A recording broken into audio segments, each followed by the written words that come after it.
Queremos cumprimentar todos com a paz de nosso Senhor e Salvador Jesus Cristo. Com muita alegria que nós damos continuidade aos estudos bíblicos das nossas lições CPAD. Hoje estudaremos a lição de número 11. Falaremos sobre o templo e o milênio. A aula de hoje está no livro do profeta Ezequiel.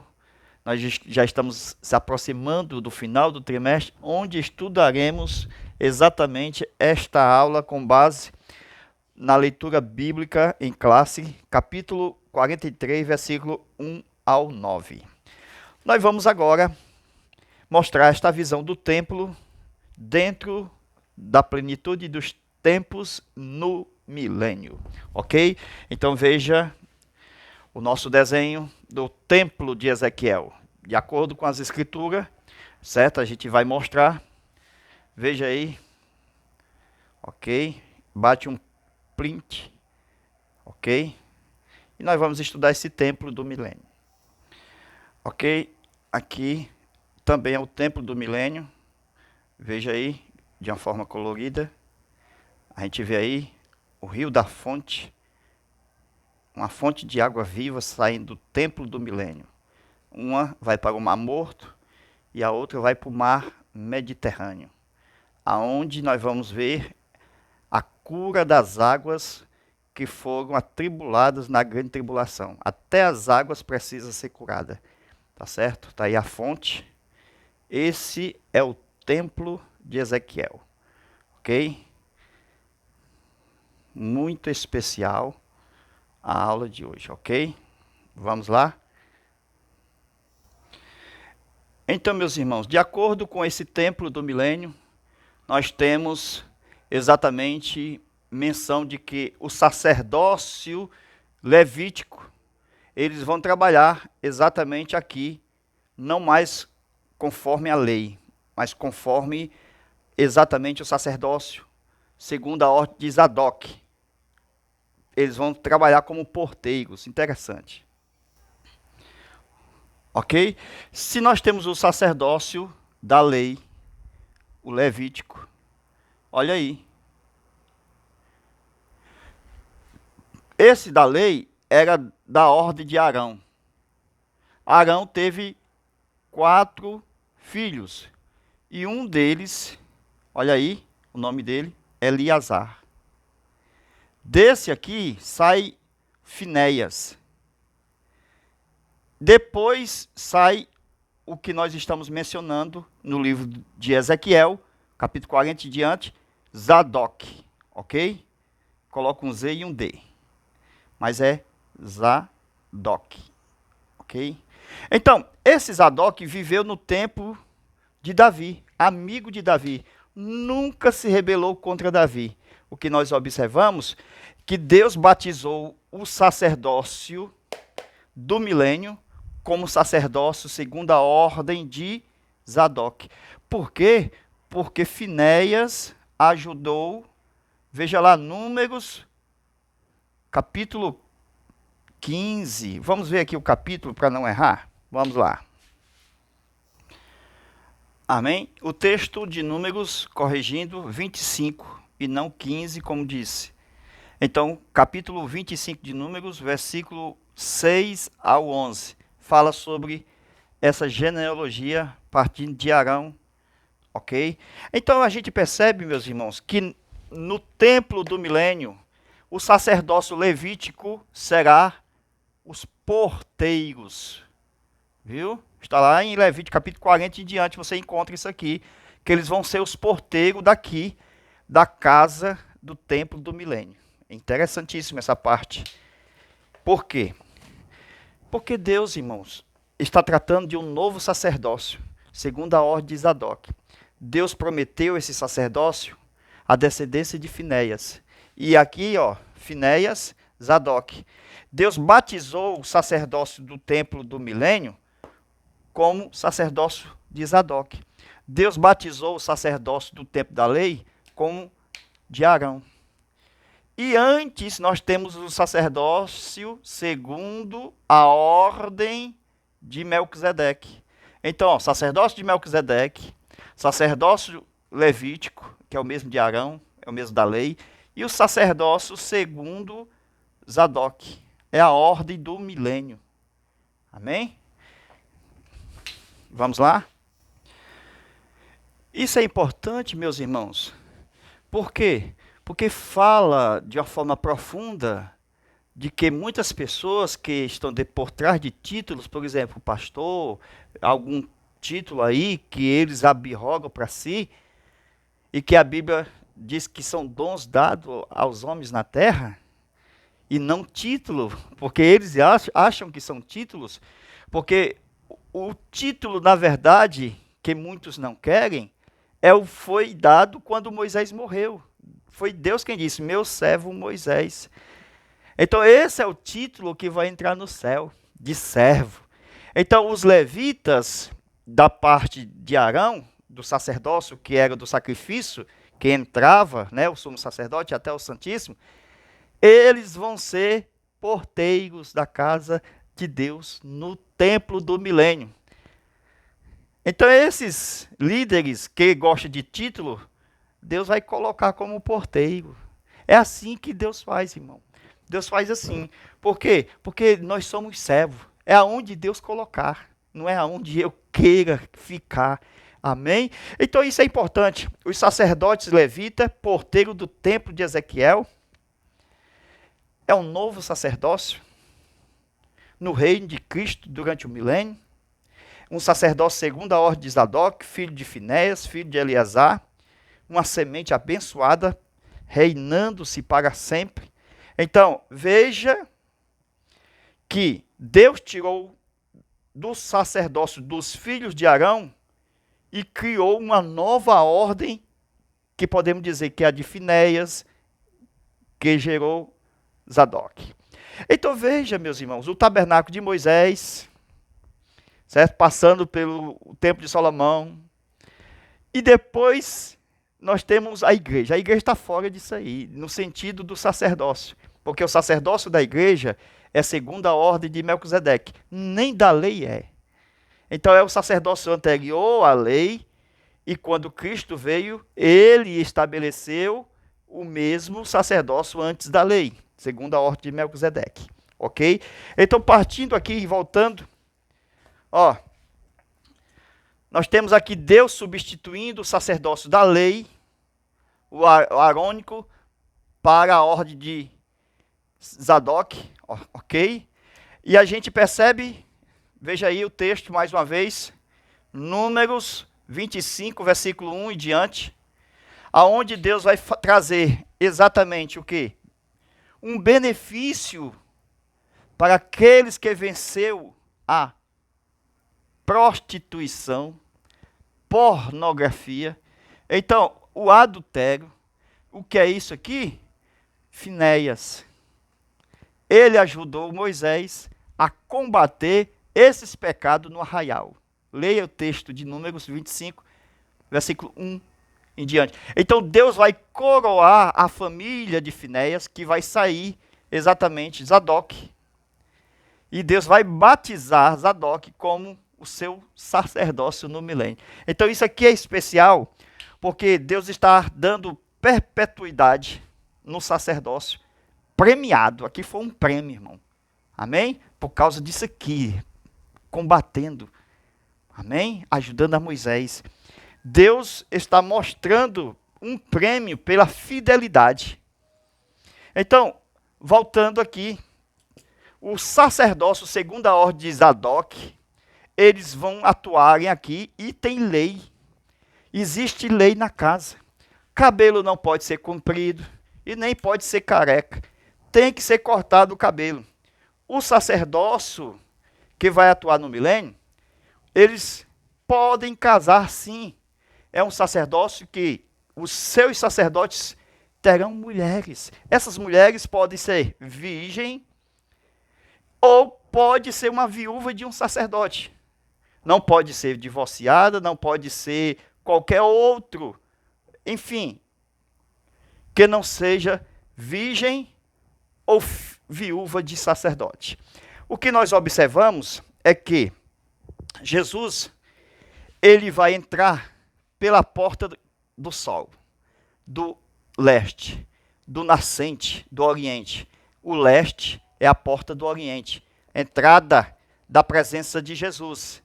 Jesus vai entrar e vai vir aqui dentro, porque aqui eu tenho o externo, átrio, eu tenho o interior do átrio e tenho o templo. Tudo isso aqui é santíssimo. Tudo é santíssimo. Não tem lugar santo, santíssimo e átrio. Não. Mesmo a gente chamando de átrio, tudo é santíssimo. Amém? Então Deus está exatamente enviando a Jesus na sua segunda vinda para pisar no Monte das Oliveiras, para modificar a terra e a Jerusalém, a fim de que faça um grande terremoto e produza na terra de Jerusalém uma grande fonte, uma fonte de rio, um rio que vai sair, aquele da foto que nós mostramos, uma fonte, um rio sairá para a parte do Mar Morto, e esse mesmo rio também vai sair para cá, para curar as águas que estão em direção ao mar Mediterrâneo. Então essas águas, elas serão curadas. Essas águas terão saúde. Por quê? Porque passaram pela grande tribulação, irmão.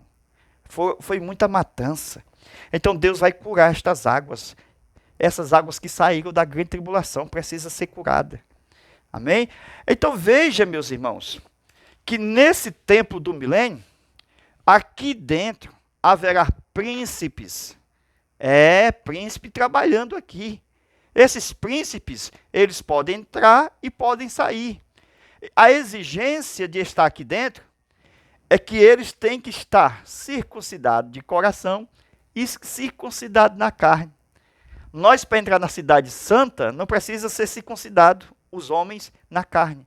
Simplesmente no coração. Mas aqui, a exigência do templo do milênio é que eles têm que ser circuncidados na carne e também no coração. Glória a Deus. A importância de estudar o templo do milênio, mostrando essas partes aqui, Veja. 2, 3, 4. São cozinhas. Essas cozinhas aqui, irmão, veja o altar aqui. Esse altar aqui do sacrifício, lembra? Que nós estamos falando também no último tópico sobre os rituais do templo no milênio.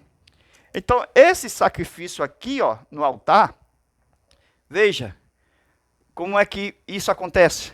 É do altar que vem para a cozinha, Então, se eu traçar uma linha e eu traçando a outra, eu vejo o altar direcionando a comida para as mesas. Veja, meus irmãos, que maravilha, né? O que quer dizer isso? É que Deus havia dito também, lá na antiga aliança, que haja alimento na minha casa. Então, nessas 4 esquinas haverá alimento. E não é para ser vendido não, viu? Esses líderes que gostam de vender comida, eles não compram comida das ovelhas, mas eles vendem a comida para as ovelhas. Isso é pecado. Como é que eu recebo alimento para a minha sobrevivência das minhas ovelhas e eu vou vender alimento para minhas ovelhas? Então Deus diz que haja alimento para que não falte. Há muitos que vendem, viu? Cantina, irmão, aí, tem cantina. A cantina das irmãs, a cantina dos adolescentes, a cantina do jovem. Meus irmãos, isto tem que ser mudado. Um coração quebrantado, humilhado. Glória a Deus. O bezerro cevado, ele tem que ser morto para a igreja, para a alimentação da igreja. Não foi o filho pródigo que voltou e disse, o pai, este estava morto, reviveu, tinha se perdido e foi achado. Então, tem que fazer banquete, e não é para vender não. Biblicamente, o bezerro cevado é para fazer festa. alimentação para todos os membros da igreja, biblicamente falando. Então o altar, ele projeta para a cozinha, viu? Glória a Deus. O que nós observamos, irmãos, que esse tempo do milênio, ele será muito especial, porque haverá ao redor das águas, veja o texto, Ezequiel 47, verso 7. Havia à margem do rio muitas árvores, de um lado e de um outro. No templo do milênio, à margem das águas, veja o texto, muitas árvores. Existe uma árvore da vida lá na Nova Jerusalém. Deus vai plantar várias árvores da vida para dar longevidade ao povo durante o milênio, irmão. Como é que esse povo vai ter uma sobrevida? Por estas árvores. Veja o texto. Havia à margem do rio muitas árvores, de um lado e de outro. Veja, árvores de um lado do rio e árvores de um outro lado do rio. Para as nações, para curar nações. É um governo próspero, de saúde. Glória a Deus. Então veja, meus irmãos, a longevidade aqui na parte da terra, de baixo. Glória a Deus. Ainda projetando-se para o final de tudo, quando Jesus vencer na batalha de Gog e Magog, a Satanás, aonde eles decidirão para poder ter os seus corpos transformados, como é hoje a igreja. Isso é importante, irmãos. Glória a Deus. Então, veja mais alguma coisa em detalhes aqui conosco. Vamos lá. Veja isso aqui, meus irmãos. A Nova Jerusalém celestial, Cristo vindo da cidade, as portas se abrem, certo? As portas de pérola abrem para cima. Cristo desce sobre a terra, viu? Ele fica aqui na terra, coloca o seu trono. A lei vem trazido através da igreja. A igreja, Salmo 149. A igreja traz a lei, como se fossem os anjos de Deus. Viu? Tudo isso revelando exatamente que ele estará na sua segunda vinda. Presta atenção, aqui, mais uma vez, eu tenho o reino, esse pedaço aqui é a terra. Esse todo aqui de cima é o céu. Então, a oração de Mateus, Jesus ensinando, venha o teu reino. Esse reino de cima tem que entrar aqui. Isso acontecerá no milênio. Amém? O reino dos céus entrando na terra. Para que isso aconteça, para esse pedacinho aqui, esse pedaço aqui, que está fora, seja entronizado. Viu? Esse pedaço aqui precisa de restauração. Viu? Porque esse mundo aqui jaz no maligno. Mas Apocalipse 11:15 diz que vai tornar a ser do seu Senhor, Deus Pai, e do seu Cristo. Restauração de tudo. Céus já foram e agora a terra. Na sua primeira vinda, Jesus veio, nasceu, salvou os homens, olha aí. Prometeu salvar, recuperar a terra. Viu? Quando vocês orarem, ore assim: seja feita a tua vontade, assim como ela é feita no céu, seja feita na terra. Venha o teu reino. Amém? O reino hoje é feito aonde? Nos corações. Porque hoje nós somos templo e morada do Espírito. Mas há um povo no milênio que precisa ser estabelecido para a restauração de tudo em relação ao natural. A promessa da terra. A Bíblia diz que Deus deu a terra aos homens. Então veja, meus irmãos, a oração deve ser: venha o teu reino. E todo esse reino que será participante, o reino celestial, sobre o reino da terra, porque nós teremos Cristo, a igreja, e quando a gente fala igreja, a gente está falando de todos os santos ressurretos, Davi, Moisés, todos que morreram, os heróis da fé, todos estarão ali, diante de Jesus. O Davi, né? A gente fala de Jesus como Davi porque ele é filho de Davi e ele é mencionado em Ezequiel como o Davi profético. Amém? E isso é importante, irmão. Quando a Bíblia fala em Davi, ela pode estar tratando de Jesus ou mesmo também do próprio Davi. Não tem nenhum problema nós aplicarmos as duas pessoas. Porque Davi também estará presente. A igreja, ele faz parte da igreja, é o corpo. Na Nova Jerusalém, somente entrarão os santos que fazem parte do sacerdócio que creu em Cristo. Por quê? Carne e sangue não entra no reino dos céus. Entendeu aí? Enquanto o reino da terra estiver presente, ainda no natural, físico, carne e sangue, o reino celestial somente para os glorificados. Isso é importante. Então veja que o sacerdócio de Jerusalém na terra estará menor do que o sacerdócio de Jesus celestial. O sacerdócio celestial é segundo a ordem de Melquisedeque. Ele é maior do que a ordem de Arão. É maior do que a ordem de Zadok. Arão da lei, Zadok do milênio. Interessante. Amém? Então, veja que os levitas não terão mais acesso exatamente ao sacerdócio, né? Conforme a gente está mostrando de Zadok. Porque em vez de ser os descendentes de Arão, os filhos de Arão, serão os descendentes de Zadok, pela promessa feita a Finéias. Amém? E tudo isso mostrando que os sacerdotes levitas serão porteiros.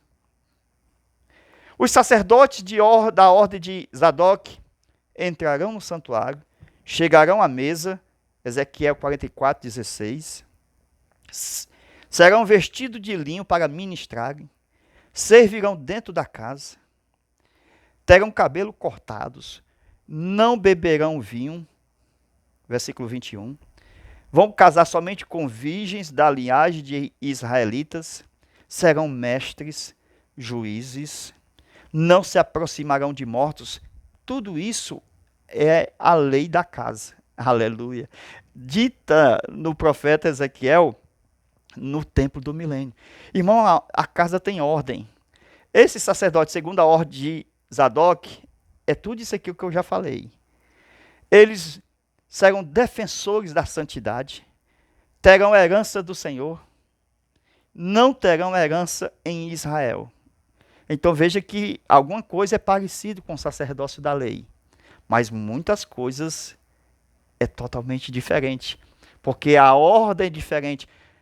Hebreus fala que mudando o sacerdócio necessariamente faz mudança na lei. Isso é interessante. Então veja que no milênio a humanidade precisará arrepender-se dos seus pecados. Deus será o juiz.